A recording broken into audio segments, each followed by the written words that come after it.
I'll provide a brief overview of CSRC. Really what it'll be is a status report, and I'll be focusing on the approach that we're taking, the areas that we'll have initially focusing on the research, and also we'll be getting into some of the details of the research themes. A little bit of background. In January at the North American International Auto Show, Akio Toyota made the announcement of the establishment of CSRC with some key points of working with North American universities, benefiting the entire industry. We've also said that we're committing about $50 million over the next 5 years to this effort. The vast majority of it is going to our collaborative partners. But I'm often asked, how is this related to Toyota's previous issues for recall and quality? And there's a direct relationship between the commitment that Akio Toyota gave to Congress and the American people to advance automotive safety and the establishment of CSRC. So we're really happy and we're really excited about the opportunity that we have to move this forward. As Yoshida-san said, we have 3 basic pillars: collaborative research over the next 5 years. We hope to do such a great job that the output from that will be used to go even beyond the 5-year activities. Crash data analysis and outreach, which was fundamentally sharing actively the programs that we're doing. Yoshida-san talked about some of the fundamental changes that we're making within Toyota. Typically, our research is clustered in the lower left quadrant. That's either done proprietarily for us or internally with the unique emphasis for Toyota. But given the challenge that we received from Akio Toyota, the CSRC research space is primarily in the upper right quadrant, where it's open and external, benefiting society and industry as well. But of course, we'll be benefiting within Toyota as a result of this. The initial focus areas: active safety, driver distraction, and these vulnerable populations. There's a number of vulnerable populations out there, but these are the ones we selected. A little bit of background as to why they've been selected. Children in the U.S., motor vehicle injuries are the leading cause of death for them ages 3 to 14. You can see a downward trend over the last 9 or 10 years, particularly in the 8 to 14-year-olds, but still it's a public health concern. For teen drivers, motor vehicle crashes are the leading cause of death for ages 16 to 19. And on a per mile driven basis, the same age group are 4 times more likely to crash than us older drivers. And then seniors represent a unique situation. Well, maybe not so unique. Around the world, the developed countries are all aging. This chart shows that in 2010, in the U.S., probably about 13% of our population was 65 or older. Canada is the green line, and Japan is the red line. Japan already is at about 23% of the population over 65.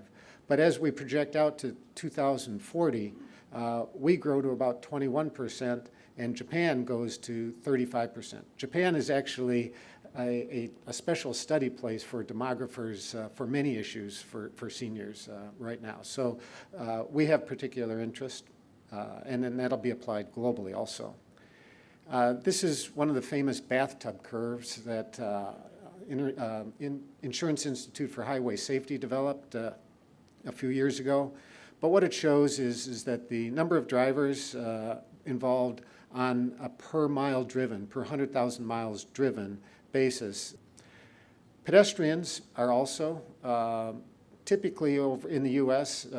11 to 12% of our total traffic fatalities over the last decade. So it is another significant issue.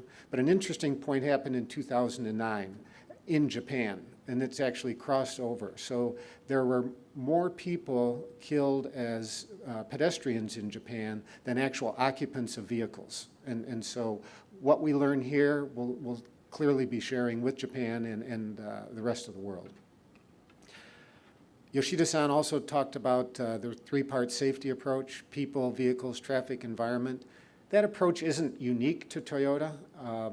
Many academics, many other OEMs, federal agencies approach safety with those three domains. He also mentioned our integrated safety management concept since 2006.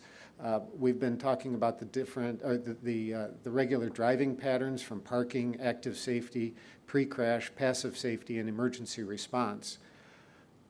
But when I put both of those together, I can create a matrix that turns out to be a modified Haddon matrix. Anybody heard of William Haddon? Not so many in the first few rows, and surprisingly few in the back few rows. But William Haddon was an epidemiologist, and he studied injuries and the science of injuries even beyond traffic safety. And this was, probably the 1960s. And he was applying scientific technique to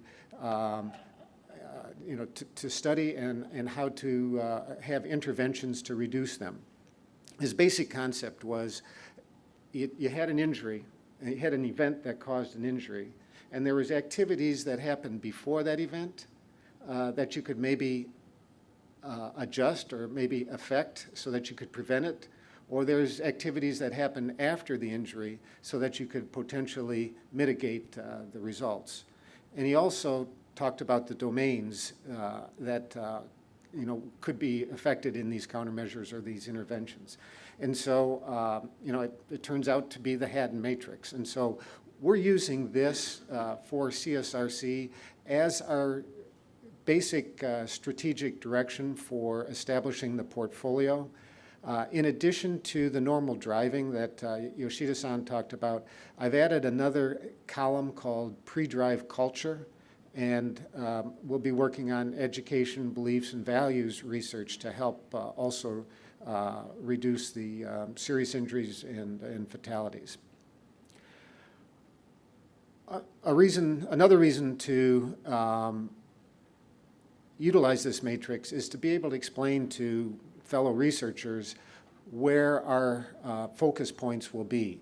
And so the initial projects that we're talking about today really show up in these 8 cells, from active safety on through emergency response, mostly focused on vehicles and people. We'll be moving into the other cells as we go into the future, but this is what we'll be talking about. We've actually organized today's presentations in like a left to right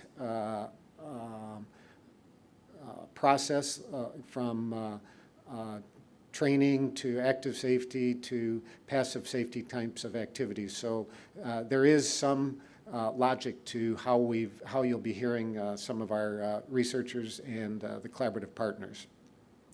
Some example themes that you'll be hearing about are pre-collision safety, pedestrian detection, teen driver electronic coaching, the thumbs model, the human body finite element model, and we'll also be explaining that as we age, our rib cage changes in its attitude, and we'll be talking about the effects that might have on restraint systems.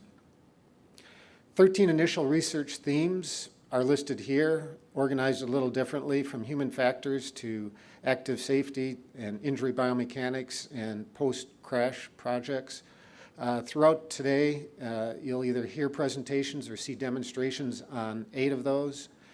You'll see the partners that we have listed in the right-hand column. That'll be in your handout material as well. So that's essentially the first pillar background for CSRC, the collaborative research. We've got 3. So the second pillar is crash data analysis. Yoshida-san also explained the flow of that. You'll see this sequence in a couple of the other slides that some of our other presenters have. But crash accident data analysis, I've put on the Haddon matrix, the point where a crash occurs. There's a lot of existing data in the U.S. as well as around the world. NHTSA's fatal analysis reporting system, Siren, and other data sources. And that's really been helpful over really a number of decades. But there's not much that's been obtained of what happens before a crash. And so there's new data sources that are coming online that we'll explain to you. I don't know if you've heard of naturalistic data studies, but we'll be explaining those. There's a number of those that are happening in the U.S. and around the world, and you'll be able to actually talk to some of the outside partners that were really on the forefront for doing that. And we're actually going to be doing some naturalistic studies as part of some of the CSRC work also. Our third pillar, outreach, is basically actively sharing. We're really targeting the industry and academia and other research people, as well as federal agencies in our outreach. And in a similar fashion, we've been doing some